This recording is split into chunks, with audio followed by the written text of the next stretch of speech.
As casualties mounted in Gaza, the Biden administration warned in early April that U.S. support for Israel's war efforts would come with conditions unless it took concrete steps to protect civilians.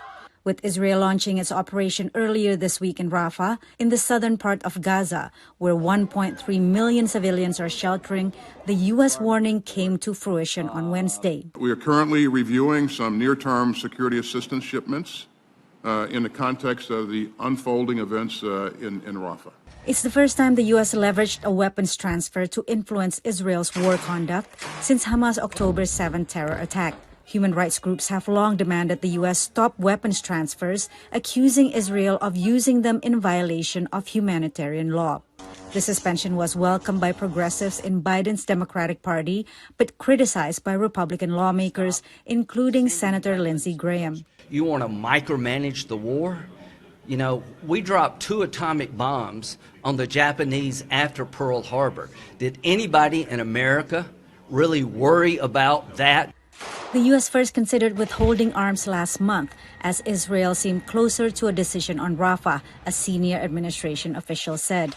Because the Israelis did not fully address U.S. concerns, the administration decided to pause the arms transfer last week. This includes 1,800 bombs, each weighing 2,000 pounds, about a ton, and 1,700 bombs weighing 500 pounds, around a quarter of a ton each.